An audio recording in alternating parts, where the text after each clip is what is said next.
WHXN, New Salem.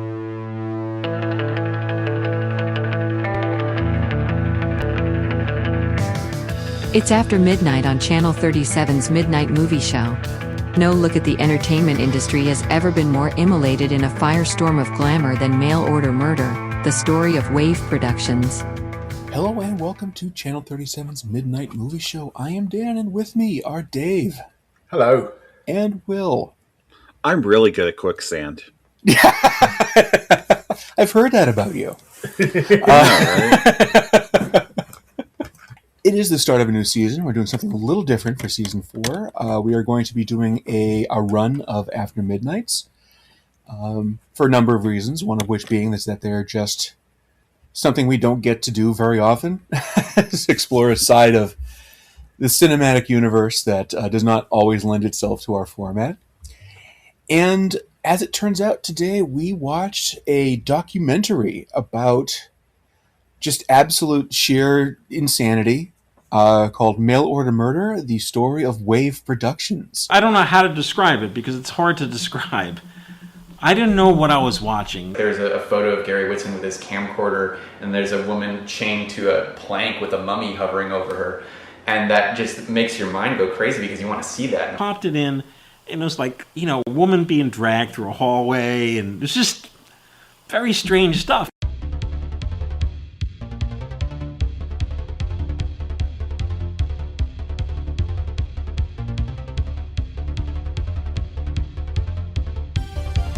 When we first started with W.A.V.E., it was basically going to be a hobby. We like things that were exciting.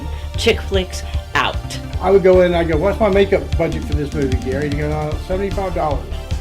And I go, well, that's not going to work.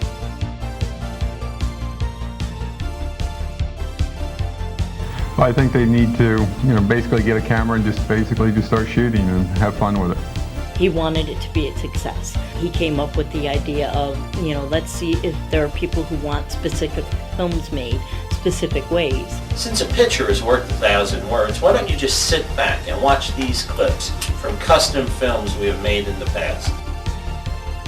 I think my first impression of W.A.V.E. was probably one of just absolute horror. It almost wasn't quite fair to kind of review them in the same context as you're reviewing even a semi-pro film. I mean, these movies are what they are, and they kind of defy criticism. I found myself sitting around afterwards thinking they were really washing that car for a very, very long time. We all took turns being the snake handler and having our hands in this snake puppet, and it was the stupidest thing, but it was just so much fun. There's not a lot of attention to safety. Are you kidding me? There's no safety on a W.A.V.E. set. I really wanted to just make movies that I would want to see. There were more and more people that wrote and said, yes, we like this. I think at first I kind of thought that we were just doing low-budget horror. Later, when we started doing other things like oil wrestling and getting pies thrown at us, then you start realizing, okay, there's other stuff going on here. There's a lot of very beautiful women that have some very difficult and very traumatic experiences, such as being killed. Some people get addicted to this stuff. Mind-bending, no budget, low budget, backyard, shot on video, insanity. Dave, you should be paying us to be in the movies. We shouldn't be paying you. He has the desire, and I think that's what makes you a success. I mean, he couldn't have asked for a better life. Has anybody here, were either of you familiar at all with W.A.V.E. before watching this? Not in the least bit. No. Okay. I will admit that I actually did know about them, though I was not super familiar with them. But anyway. So the movie itself is just a basic talking heads documentary. It does the job it sets out to do reasonably well. The subject of the documentary is more lends itself to more of a conversation, and that being Gary Whitson. Gary Whitson is we'll call him a director out of New Jersey who has been making shot-on-video horror movies, although how accurate that is remains to be seen, for 40 years. And he's not getting any better at it. Yeah, he's one of the original old head shot on video pioneers who would just make movies that were most, by and large, he says horror movies, they're mostly women in peril movies. It's probably a more accurate description for most of them. It involves a lot of terrible things happening to terrible people, most of whom are women, and most of which involve some sort of kink element to one extent or another. And then one day Gary had the idea to have other people give him ideas for movies and pay for them, which just led to an explosion of what the fuckery, the likes of which the world has never known. I'm having trouble getting started because I'm having trouble figuring out how the hell to approach this. Dave, I'm going to ask you something. Okay. What was your initial reaction to seeing this? I found this really interesting. Yeah. Didn't know anything about it going in. Mm-hmm. So the idea that this guy kind of accidentally invented paid-for fetish content in the 90s. To an extent. I mean, it's been like you could get like super 16 loops for years before this, but the kind of but in terms of sort of making it like something commercial, which certainly like to hear him talking about it wasn't his intent. Like he was just making his weird little horror movies. Yeah, like he was just kind of going about, and this was just an idea to keep making films, because he liked making films, but without necessarily him having to pay for them. Mm-hmm. So, he just kind of put it out there, said, if you've got an idea or if you've got a script, and he said, sometimes it was kind of like a one-page breakdown, and sometimes people would send him, 100-page scripts. Mm-hmm. So people were just sending him random stuff. And he's just shooting it. But I didn't get any sense that there was anything malicious about him. He actually just seems like a nice guy who's just shooting things at people. It's like, okay, they've given this script, we'll go off and shoot that. Mm-hmm. But he didn't seem he didn't seem pretentious, like he was making art. He didn't seem like he was salacious or had any kind of delusions of grandeur. And certainly by the sound of it, a lot of the, because they do interview a lot of the women that he worked with, or have worked on the films, and they all seem to have pretty positive experiences about it. I mean, there'll be rubbish days when you're doing a quicksand shoot and it's, you're covered in disgusting mud because, but in terms of working with him, there doesn't seem to be any indication that any of them had any negative experiences with him working on these films, which, let's face it, in Hollywood is a rare old thing. And they all just seem to be really positive about, they all say it was a wacky time, they were young, but they were all happy to do it, and they were all kind of went in willingly with their eyes open. And they all ended up saying that, they had a lot of fun because a lot of it was just kind of, to them it was ridiculous, but, they were serving a market. And, I ended up kind of warming to the guy just because, he didn't seem to be any kind of Hollywood asshole. He was just a guy who just kind of liked, he just liked shooting films. The fact that they weren't particularly good films didn't seem to bother him. He was just enjoying the process of doing it. And everybody involved, in this documentary, talks very positively about doing it. Even if the end products aren't the best from the clips we see and some of the kind of descriptions we're given, I just kind of came away going, well, I kind of like all of these people.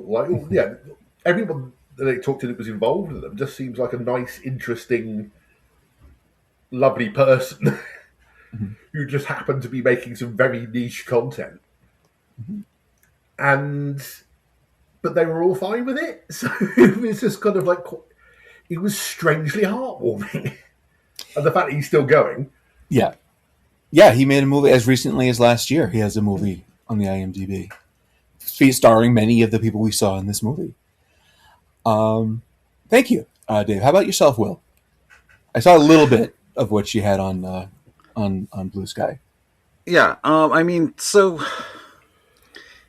the thing about this documentary is, I mean, it's a pretty standard like celebration documentary as opposed to, you know, they're really only talking to people who have had good experiences. I don't know if there are people who've had bad experiences, which I'd almost be interested in hearing it, because you just kind of have a hint. Occasionally people will say something about somebody that's not being interviewed, like the woman and her daughter that were in some of the films that were getting plastic surgery a lot, and they were criticizing that. But but overall, I mean, I didn't come away from this wanting to ever watch any of these movies. But I came away from it understanding the audience that would watch it. I came away understanding like the people who make it, the people that continue to make them. And I mean, yeah, honestly, I mean, there's still like something. It is very much fetish work. It is very much, which no problem. I have no issue with that whatsoever. Like that is like it is they're all very cheaply made films, but at the same time, like they aren't there is no kind of, we are making high art here. We're not making Clerks. We're making twerks. Yeah. But I mean, yeah, I mean, just watching the clips, I mean, I've seen much worse films made for much more money than this, and I don't think the filmmakers are that worse for it. Yeah, because I'll tell you this right now. I've watched this movie so many times, and it is precisely because of everything everybody's saying. It is absolutely fascinating to see what goes into making this kind of movie. And when I say this kind of movie, I'm just talking about just a cheap backyard, you know, trashy flick. Not, you know, I'm again, like yourself, Will, I'm absolutely not getting down on making content for fetish customers. That's, you know, like one of the actresses, I think, even says, look, people are not getting something they need, and we're helping them in some small way. That's how I look at it, and that's how I have no trouble with it, and I don't either. But it's kind of fascinating to me that we would see clips of these movies where, you know, somebody's attacking, the actors are taking turn attacking each other with a snake glove puppet. And, you know, and just like, oh, it looks like a snake in the camera, just keep going. That, you know, you'd see these scenes and that the director would go, yep, looks good, let's keep going. And then, like, I don't know what's more fascinating, that or that then somebody will pay for these movies. Because people do pay for these movies.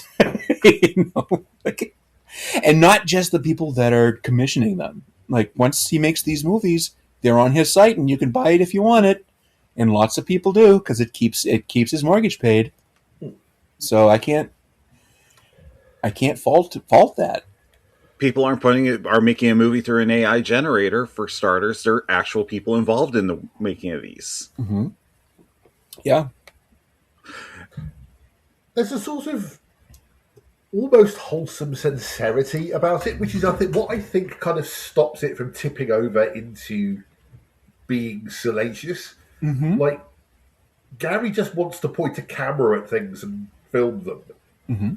You know, he enjoys that way of working. He almost doesn't give a shit if it looks authentic. For him, the fun is just shooting it and making it and editing it. Like, I think at one point he said sort of like he was interviewed and asked how long it takes to get like a film turned around, and he'd say like a week. Like, you can give this guy $1 million, he wouldn't know what to do with it. Like, it's like he's not interested in that. Like, there was one of the talking heads made that really interesting point that sort of like a lot of low budget filmmakers will go, well, we haven't got the budget to make, I don't know, like a giallo film or something, but we'll try to capture the spirit of that, and we'll try to sort of do different things to kind of capture it. Whereas Gary just shoots what Gary is going to shoot, and in a way that kind of he sort of doesn't care about how his films look in comparison to other films. He just wants to make the films he wants to make, and in a way that's kind of admirable. I mean, yeah, again, sort of like mainstream audiences wouldn't dig what it was doing. It doesn't. The video looks cheap. A lot of it doesn't look great, and for some people, the content would be really odd. I'm sort of weirdly fascinated to watch one of these at some point, just to kind of. I mean, obviously, if I ever do, I'll be choosy. But yeah, just always kind of like to see like somebody who is just shooting something because he just likes doing it, and I that kind of almost hobbyist enthusiasm, I find quite infectious as somebody who kind of like takes up multiple hobbies and just goes at it. I can kind of relate to that. Like, I looked him up on the IMDb, and according to the IMDb, he has directed, as of today, 90 movies. Which I will point out is 90 more than I have directed. So, good on him. Clearly you don't get there without being enthusiastic. And it seems like he just enjoys the process, Like, part of the process is setting up a giant cauldron and filling it with water and vegetables and Laura Giglio. And and just like her baste herself. And just have her baste herself for half an hour. Like, I mean, if he's having a good time, then more power to him. Yeah, I mean, like you say, he never got any better. I would argue that he doesn't think he hasn't. Like, he doesn't need to. Yeah, he sort of like he doesn't feel like he's done badly. He's made it. He's happy with it. So it's like fine. And clearly, a lot of other people are happy with it as well because, like you say, he's been keeping the lights on for all this time, and they're still getting stuff financed and made. So, like, it's going right somewhere. Yeah. So I will say this: I have watched several W.A.V.E. movies. No, I'm sorry. I have started several W.A.V.E. movies. Important distinction there. And I will say this: there is a what the fuck factor to everything that comes out of this man's studio.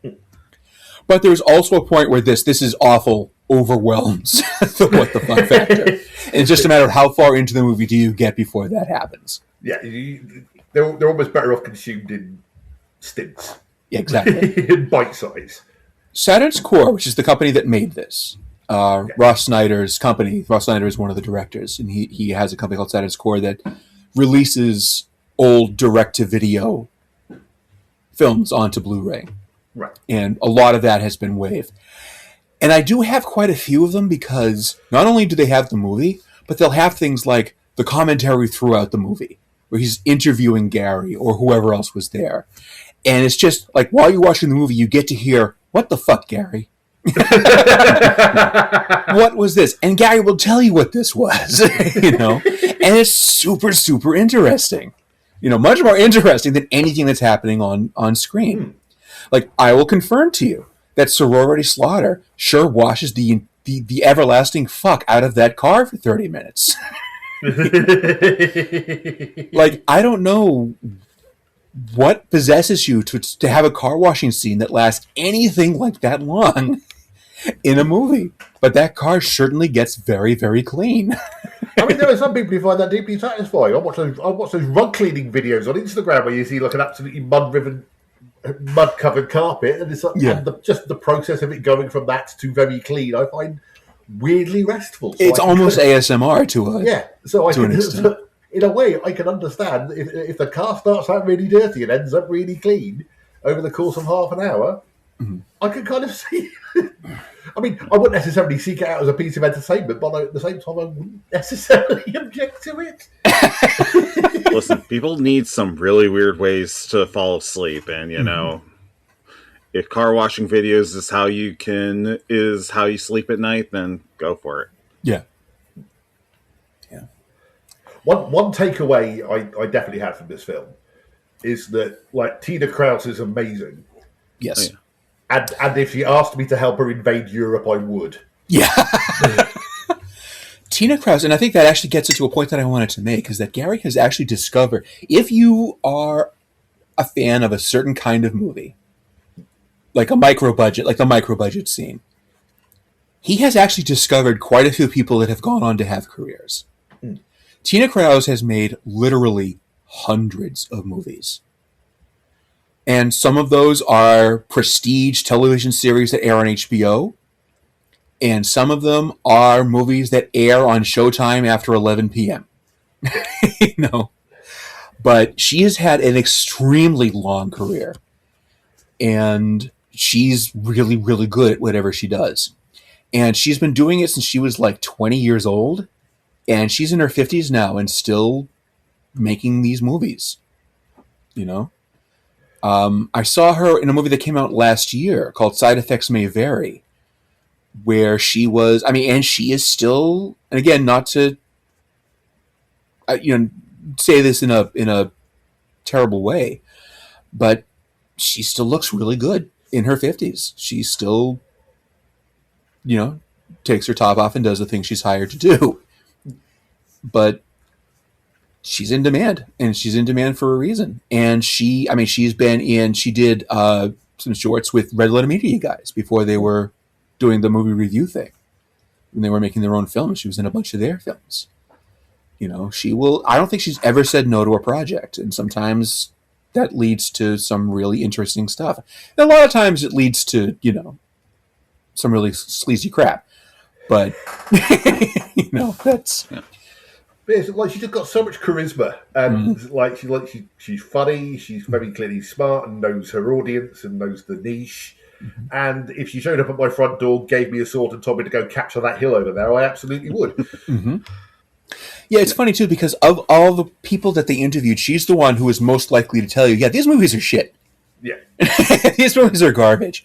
But she obviously adores Gary, right? Like. Yeah. The fact that she's still making these movies 30 years after he found her, like she was one of the people that was in that movie that came out last year that I talked about. Yeah. She's still going to, his house and getting tied up in his backyard for him. So and the fact when she's telling that story of how Gary is terrible on screen and his inability to deliver the word yes. Yeah, Gary's not an actor. It just made me think of that. There's a bit in Toast of London when Matt Berry's having to deliver the word yes in a variety of different voices, which is as hilarious as you would imagine. Yeah. But yeah, I thought like all the actors who were like interviewed with, they all had like very different takes on what they did, but they all. Mm-hmm. But they all came across as having enjoyed it, and like you say, they've all gone on to do other things. Mm-hmm.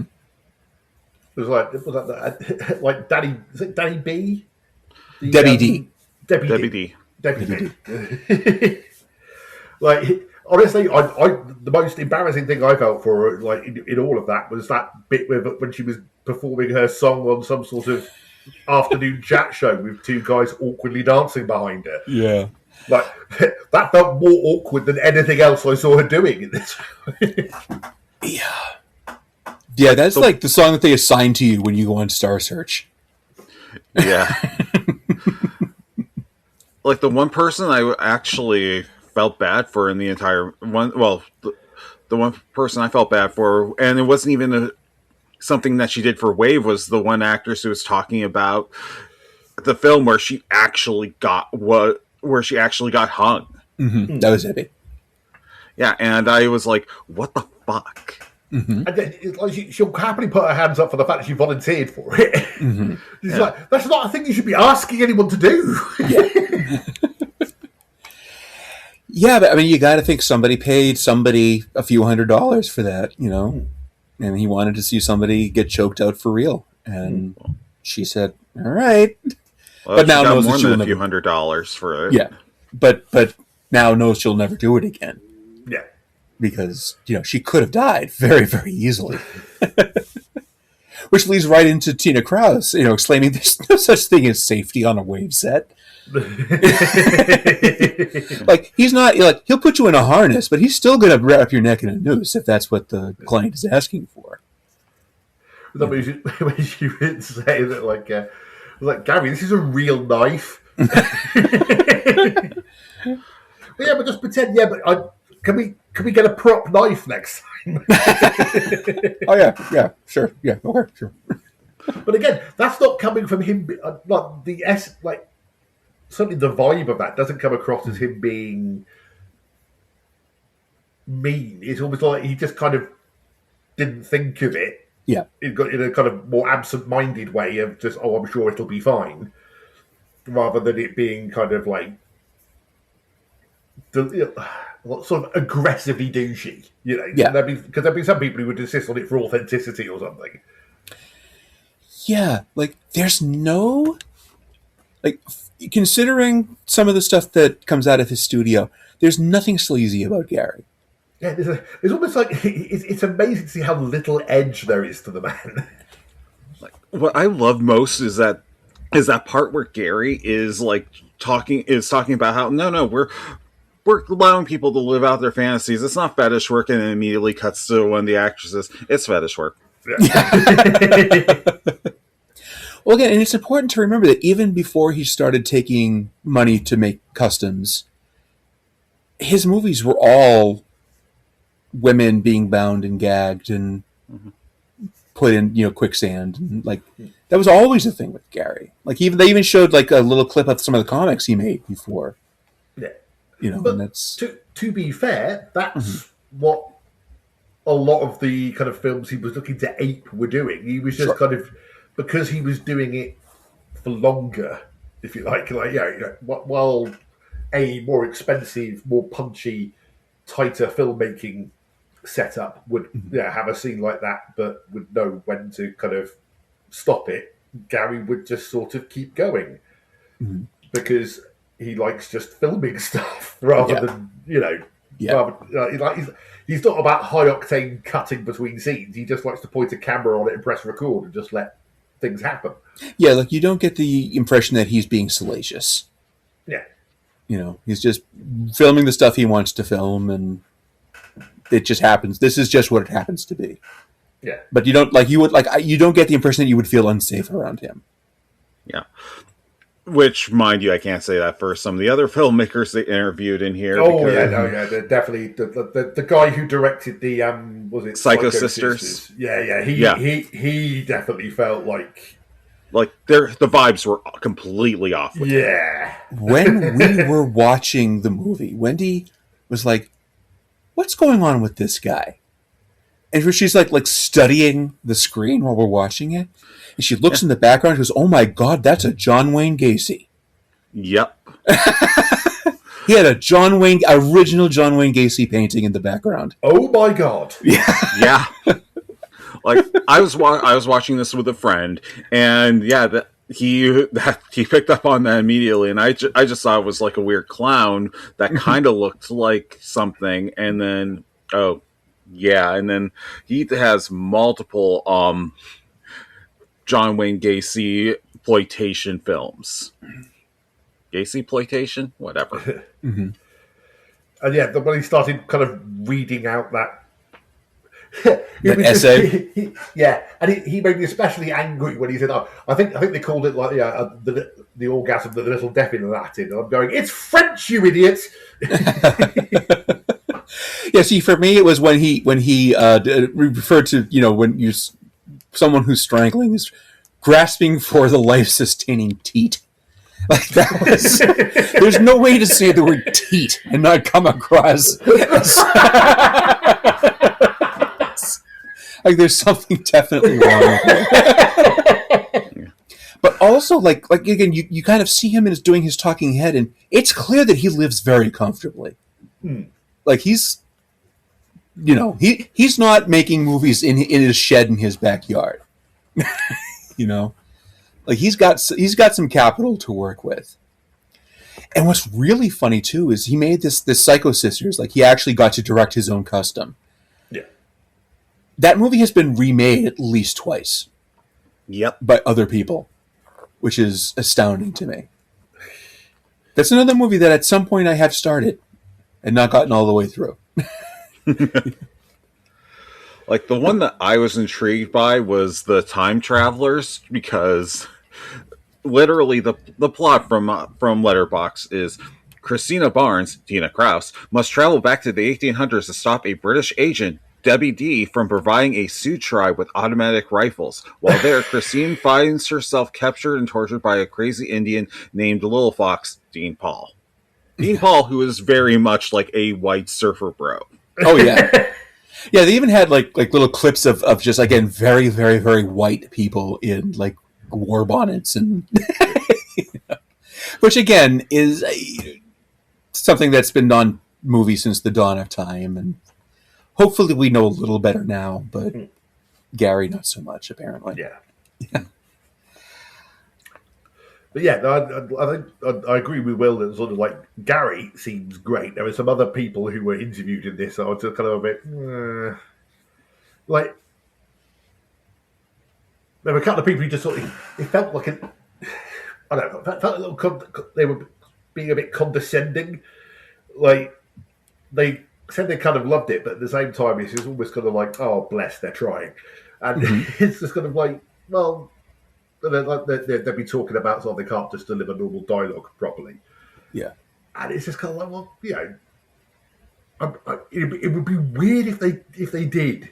Mm-hmm. You know, that in between all the kind of like stabbing, suffocatings and drownings, that these people were delivering kind of like Truffaut level dialogue in their conversational scenes. Like, I think having the talking heads that from Fangoria or the video distribution things helps lend some legitimacy, but yeah, there is very much a feeling of, yeah, we'll talk about these things, but we do think they're beneath us. Well, I think you're referring to Joe Ziemba and Zach Carlson, who are the Bleeding Skull guys. Oh, okay, my bad. Who and Zach Carlson was also the from the Alamo Draft House.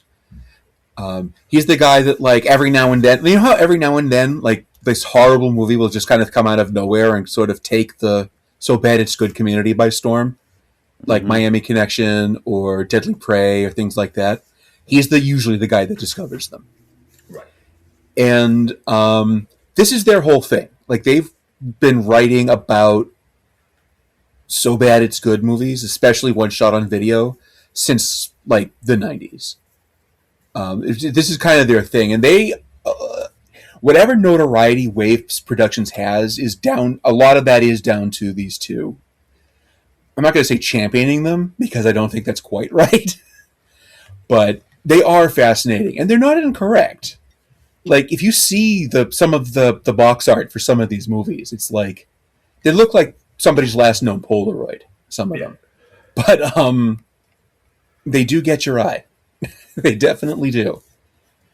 And a lot of it is because they're just so ugly and so poorly formatted. But it works. I mean, in a way, sort of like it helps that they're not getting expectations up, you know? Yeah. They're telling you straight up, like, this is just bizarre. Yeah, like if you saw the covers they showed, and then it turned out to be entirely recorded on camcorders and stuff, like, you wouldn't be shocked. But the box looks so professional. Yeah. Like, which was a thing with the shot on video, because if you're old enough to remember going to video stores in the 80s and 90s, they had to fill those shelves. They had to get new stuff in every single week. So a lot of these little companies that were making shot on video movies really took off. And most of them did have these incredibly professionally designed covers. And then you'd get the movie home, and it would look like it was shot on it with a camcorder in someone's basement, which it had been. Yeah. And just like, what the fuck is this? But at least with Wave, yeah, you look at those, you know exactly what you're getting. You're getting a guy in a mummy costume that carrying Debbie D around a basement. And not all that shabby a mummy costume either. Yeah, it's not too bad. Like I've seen worse with more money spent on it. Mm-hmm. Yeah, although the shot that makes me laugh every single time is the shot of there's like a woman in a pool and a woman on the deck with a pool, and she has a gun, and then somebody off screen shoots her and she falls in the pool, and the camera cuts to the gunman, and he's a guy wearing sweatpants and a Bartman t-shirt that doesn't fit. It's amazing. Okay, literally one of my notes, I could not make it out, and it was Bartman T. Absolutely incredible. And I was actually kind of intrigued to take a look at the one with the two real estate agents who were in the middle of trying to close down a deal in the middle of the forest and end up getting tied to trees. Yeah. Yeah, it's crazy. Absolutely insane, these movies. Like, there are so many better films I could be watching. But yeah. No. I mean, like I said the other day on Blues Guides, it's like I've watched the Riff Tracks version of Samurai Cop more than I watched The Godfather. Yeah. I mean, at least one isn't full of itself. That's true. Did I say that? Yes, I did. Yeah. It insists upon itself.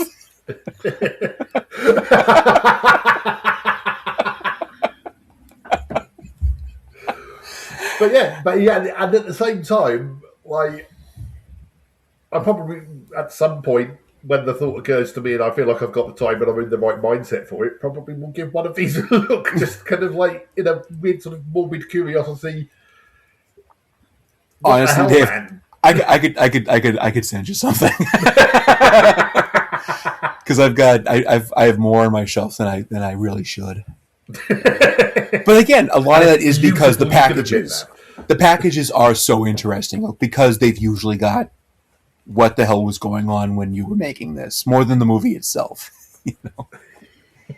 Yeah, and I mean, just looking at that segment where they're just showing all the videos and looking at some of the runtimes, none of these are films that would be overstaying their welcome. I mean, it's not like you're having to sit through a 2.5 hour vanity project where you are trying to, work off of the fact that, oh yeah, I was in Showgirls.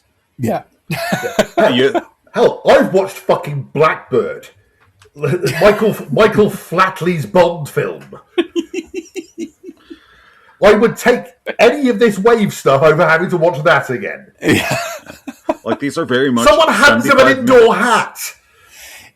It's a rare Wave film that stretches all the way out to 90 minutes. Yeah. Hell, the one that has that's most popular on that. The Gary Whitson film that is the most popular on Letterboxd is the Eaten Alive film, which is only 40-some minutes. Yeah. Which I honestly, just from a little bit of clips of that, I'm like, wow, that's actually some impressive special effects from what I've seen these people do. Well, yeah, because everything is very homemade. Yeah. Even now, I mean, the cameras are digital. And the backgrounds are green screen, but he's still making these movies, and they're still basically the same. He just doesn't have to spray paint tinfoil to make a cave anymore. Yeah. I mean, maybe it's just my love of kind of genre stuff from sort of the 60s, when a lot of it would be made like that. Mm-hmm. And sort of, hearing all the stories of things like in early Doctor Who, how they're cobbling together kind of all of these aliens and monsters and sets out of practically nothing, that almost kind of made me sort of well disposed to his efforts in a way, because it's that same kind of it won't look great, but it'll look better than if we didn't do it, Mm-hmm. The fact that all the actors were talking about the colour coding for the spray paint. It's silver stuff in the future, the brown stuff is caves. Yeah, and it's true. Yeah, what is it? The hanging the I forget what it's called. Like the word for it is escaping me at the moment, but the cardboard wall coverings with the holes in it that you put the hooks in to hang your stuff on. Oh, yeah. It's just every movie has this, especially if you're on a spaceship. Yeah. So one of the things I really need to quickly point out, though, is the director of the film, William Hellfire, because I kind of was waiting for them to talk about like the one thing I know, because he's like the one person I ever had heard of before this outside of Tina Kraus. Yeah. And then they never bring it up. They do slightly bring up his like Factory 2000 production label, where he got arrested for doing a film about Columbine and bringing guns onto a school. Yeah. While he was doing it. Oh god. William Hellfire is really interesting. I've seen a fair amount of his stuff. Some of it is terrible, but some of it's actually not the worst ever. But he was one of the guys who directed this, isn't he? He is. Yeah, he is. He was the guy with the kind of shoulder-length gray hair. Yeah.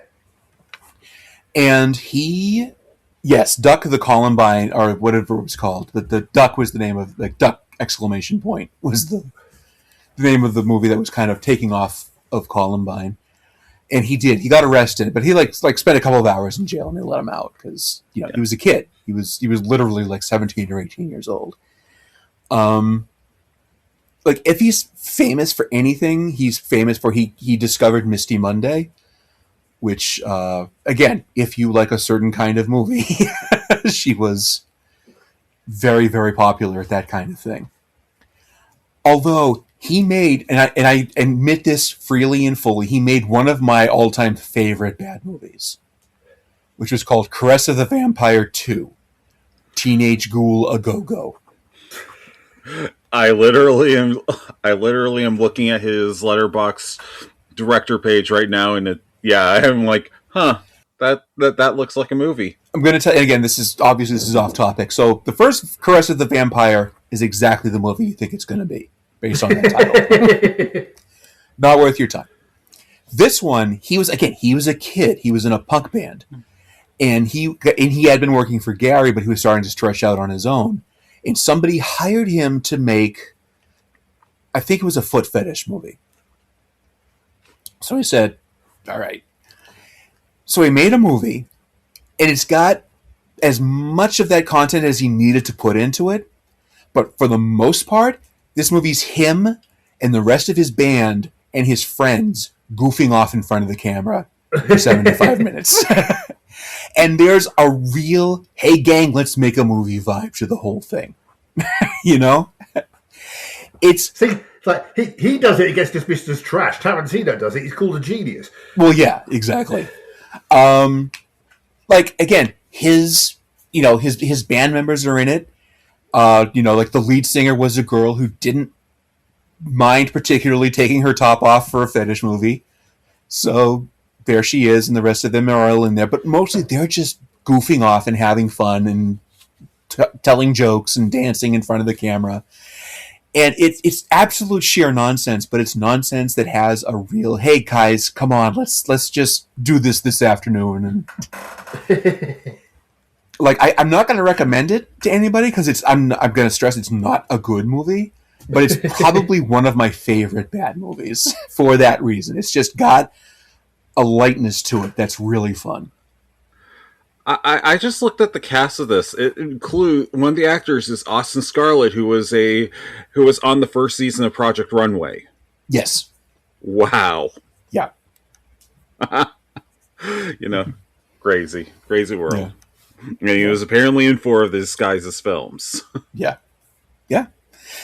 He used his friends in a lot of stuff, and again, most of his movies are absolute garbage. But every now and then, he would come up with something that was interesting. But to get back to Mail Order Murder, again, Debbie D is another one who I would, again, you might not recognize the name, you might not recognize her, but I would be very surprised if you were to look at her filmography and not see something that you had seen at some point. She was another one who's just has very, very, very long career with a lot of things in it. And I really, again, she clearly loves Gary. Like, she was actually like crying at one point at the thought that I guess she's been told that she will take over W.A.V.E once he's not able to do it anymore. Yeah. And that was really nice. Yeah, no, absolutely. Yeah, no, and again, she seems to have, like you say, she has a lot of love for him. She has a lot of love for the medium as well. I mean, like she seems, because like she's sort of saying that like she got a following from doing the stuff with W.A.V.E that she never achieved that in her music career, and she just kind of like is actually kind of very grateful for that in a way, which is nice. It really is. Pamela Such is another actress that they talk to, who has had a very long career. She's actually made some of her own films and has a collection coming out this month of some of those films from Saturn's core. And again, they're batshit. They're absolutely crazy. One of them only stars her cats. But you know what? Good on you, man. She was in a Len Kabaczynski movie that got covered on Best of the Worst. She is the director of Kidnapped and Chloroforms again. Yeah. Yes. How does the same shit happen to the same girl twice? Yeah, exactly. So, yeah, I mean, most of the people that work on these movies, they make one or two and get the hell out of there. But every now and then, somebody comes along that just sort of digs the vibe and keeps coming back. Yeah. And, it's kind of lovely to see in a way. I mean, like Will said at the start, it's just like, it's not AI. Like, it's not just somebody cracking in a prompt. Like, however shonky the output is, it was made by somebody who enjoyed doing it. Mm-hmm. And even if it's awful, it's almost kind of like, and even if I'll personally never watch it, I'm still happy it exists. Yes. Yeah. Yeah, I think it was Zach Carlson, made the comparison to Ray Dennis Steckler, who is a director that I really enjoy. He made Ratfinka Boo Boo, for people that remember that. Yep. But it's that same thing of somebody that really doesn't know what he's doing, but has a lot of enthusiasm, and a group of friends and family who are all in on helping him out. You know? And the like at its best, the product really does reflect an enthusiasm that is missing from a lot of this micro budget stuff. So you can't get too hard on the guy, even if it's hard to sit through a lot of his movies all the way. Yeah, I mean, it's just kind of like there are people who view, they'll do the low budget stuff because they think, it's a way into the industry, and they think, that they'll cruise on up to the big leagues eventually. And some of them do, some of them don't. But like the way it comes across in this, Gary at no point had any pretensions of being any higher than where he is now and has been for the last 20 years. Right. Like, he's fine with where he is and what he's doing. Yeah. Yeah, and like the best micro budget filmmakers are the ones that just seem to be having a good time. Yeah. Like, again, I know I've mentioned this many times, Will, there's a huge scene in your neck of the woods. Yeah. And there's directors there like Henrik Kudo or Vincent Bonacore who they're never going to, they're not booking their plane tickets out to LA. They're perfectly happy to make their 2 or 3 movies a year that have their niche audience, but all their friends are in it. And some of them are better than others, but some of them are pretty decent. And they're perfectly content with, they're doing what they want to do. And I can always get behind that. Yeah, one of these days I have to actually get down to the flea markets to see if I can find some of those films, because occasionally you run into one that you just have been thinking about for like 12 years and you can't find it any place on the internet. Yeah. Yes, there are some things the internet still isn't good for, where a good old fashioned catalogue will do your wonders. Yeah. Yeah, one of the talking heads was the guy that currently owns alternative cinema, and he's talking about, yeah, we've still got a paper catalog with, pages and pages of all these things we sell. And I went looking for it, and I don't see it. I can't find it. Now, this movie was made a couple of years ago. Maybe he stopped doing it. But I would love to get my hands on a paper catalog again, But yeah, back like from back in the days when you would write a money order to some P.O. box in Paramus, and was it always Paramus? I don't know. And then a few weeks later, you'd get a VHS tape in the mail. I mean, that's the spirit of how WNUF Halloween Special you originally were able to only get it, is by trusting enough that you send this check, or you do this one email transaction on this one shady site, and you're going to get a DVD in a few months, and not half your bank account being gone. Yeah. And I can tell you now, I went to the website. I mean, you can, whatever you want to watch from WAVE, you can download. They've got all of it uploaded. But if you want to make it custom, there's still a P.O. box that you can send a money order to. No, I shouldn't do that. That's too much power to abuse. Yeah, really. Yes, I would like you to take Tina Krause and bury her up to her navel and have her catch raisins in her mouth. If anything, I'd be just get him to do something just something idiotic. Yeah, I'd like a period drama about spoons, please.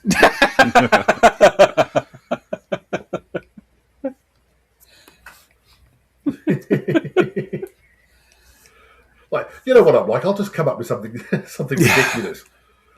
Yes, but now all these film it.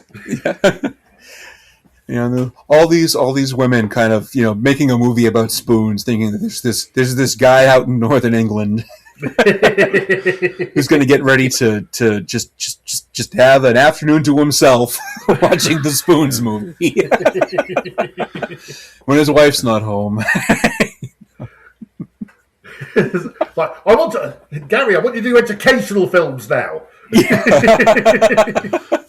Literally, just send them a biology 1010 lecture notes, and just be like, make this into a movie. Mitosis of the cell. Sock puppets. Give me nothing but Tina Krause reading Under Milk Wood directly into the camera. Hey, you know what? As long as your check clears, man.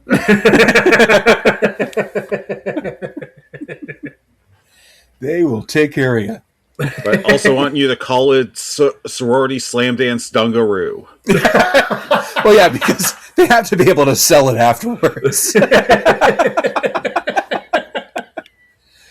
Because that's the thing. They make this movie, and you paid for it, and he's all set, but he's got this movie that he can sell on his website. I want a film about two nuns who have to learn how to play snooker to save an orphanage.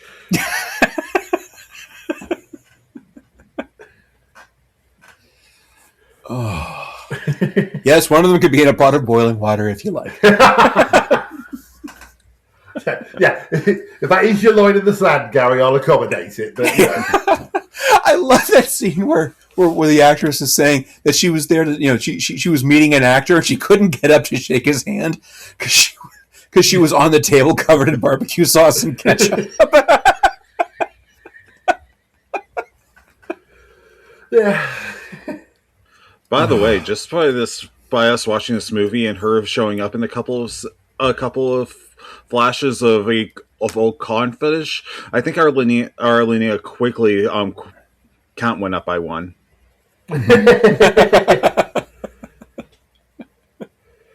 Excellent. But I guess to kind of bring this bring this back together and kind of tie it up. The movie itself was incredibly interesting, I think. And yeah. I think I agree. Yeah, and painted a really lovely picture of somebody kind of getting to do the thing he wants to do, while at the same time acknowledging that the thing he wants to do is fucking bizarre. Yeah. Which, considering the conversation on Blue Sky that got this all started. I was expecting, it to be much, much worse. And it's like, oh, no. This is actually pretty wholesome. Right? Considering everything that we're seeing and some of the things that they're doing, ultimately, it's a very lovely film. It clearly has affection for its subject, even if, a lot of, again, this movie is not for children by any stretch of the imagination. No. Because it has a lot of scenes of very adult things. But yeah, I can't help but feel good after watching this movie. Yeah, he's such a weirdly you'd expect him to be massively problematic. I was half expecting there to be some sort of milkshake duck situation coming out of this, where I'd find out he's sort of we're quite liking him, and then sort of finding out he's some sort of awful person for some reason. But I was pleased that I almost didn't want to look into it. Honestly, one of the things that is in this movie, so one of the other actresses that they talked to that we haven't discussed is Clancy McCauley, who was the original, girl. Yeah. Back in the days when this was like him and his male friends making a movie and they had access to one woman. So Clancy, and again, they don't get into it in the movie, but they talk about it a little bit in some of the deleted scenes and in the commentary, because the two directors do a commentary that actually offers a lot more behind the scenes information that didn't make it into the film. And it's never stated outright, but it's definitely hinted at, and you can kind of see by seeing her that Clancy has had a tough life since leaving, that circle of people. Yeah. She clearly looks a lot older than the other people that are in this movie. And she's not. She just has had a kind of a rough life. And she and Gary had lost touch with each other, as people do. It's been 35, 40 years, and you lose touch with people. So making this movie was the filmmakers got them back together, for the first time in quite a long time. And I guess Gary immediately asked her if she needed help and gave her some money. When he saw her, because that's just Gary. Yeah. He had it and he wanted to help her. So yeah, the fact that they've been, we've talked about way more problematic people in films which are nowhere near as out there as the stuff that Gary makes. Yeah. Is strangely telling. It really is. In some way. Yeah. Yeah. Yeah. Yeah, ultimately he just wants to have fun with his friends. And if it keeps a roof over his head, all the better, right? And very much in the spirit of what we do. I like to think so. Well, unless anybody has anything else, I want to say thank you for being here. Thank you for watching this. I was not sure how this was going to go, just because it's so bizarre in some of what they're talking about. But I'm gratified that you seem to enjoy it. And thank you, listeners. Thank you for being here. Thank you for coming back and helping us do this. As always, the new season does not mean that things are any better. So please take good care of yourselves. Please drink some water. Please get some rest. Go to bed. Channel 37's Midnight Movie Show was presented by Will Ackerman, Dave Probert, and DJ Toland. Applications to enlist in Tina Krause's elite paratrooper squadron can be forwarded to this station.